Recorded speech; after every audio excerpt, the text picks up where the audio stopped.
আমি মোহাম্মদ শাওন শিকদার, মাদারীপুর জেলা থেকে এসেছি। আমি ব্যবস্থাপনা বিভাগ থেকে ফাইবার প্রার্থী।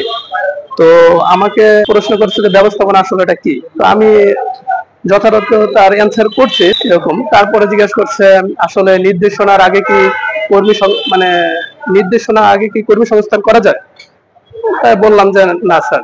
আমি ফরিদপুর থেকে এসেছি এবং আমাকে কিছু আমাদের সাবজেক্টিভ থেকে কিছু কোশ্চেন করেছে এবং খুব বেসিক কোশ্চেন করেছে। আমাকে ধরেছিল, আমাদের দুটো প্রশ্ন আমাকে জিজ্ঞাসা করেছে। একটা হচ্ছে যে ব্যবস্থাপনার কি কি কাজ আছে, সেই কাজগুলো কি বলো। আর একটা আমাকে কোশ্চেন করেছিল যে আধুনিক ব্যবস্থাপনার জনক কে। আমার নাম জান্নাতুন নাইমা, জেলা চট্টগ্রাম। আজকে ছিল ব্যবস্থাপনা। আমাকে প্রশ্ন করেছে, আমার নাম জিজ্ঞেস করেছে, আর আমার সাবজেক্ট ভিত্তিক দুইটা প্রশ্ন করেছে আমাকে, বেসিক গুলা। আমার এটা হচ্ছে প্রথম প্রশ্নটা হচ্ছে যে নেতৃত্ব কাকে বলে। আমার নাম সৌরভ পাল, আমি কিশোরগঞ্জ জেলা থেকে এসেছি। আমি ব্যবস্থাপনার উপর ভাইবা আজকে দিয়েছি আর কি।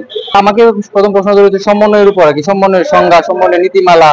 তারপর আরো কিছু প্রশ্ন করছে, যেরকম মনে করেন বলতে টিচার হইতে গেলে তো শুধু ব্যবস্থাপনা বিষয়টা জানলে হবে না, একটু বাইরে মানে পারিপার্শ্বিক বিষয়গুলো জানতে হবে। এই হিসেবে আমাকে এআই সম্পর্কে একটু প্রশ্ন করেছিল। তারপরে আবার উনি করলো, ওই বলে যে এআই সম্পর্কে যদি আপনি বলেন কিছু একটা বলেন। তারপর কম্পিউটার সম্পর্কে বললাম, কম্পিউটার তো স্যার আমি উচ্চ মাধ্যমিক থেকে আমি পড়তেছি কম্পিউটার সম্পর্কে। তারপর উনি কম্পিউটার সম্পর্কে কয়েকটা স্যার কোশ্চেন করলো।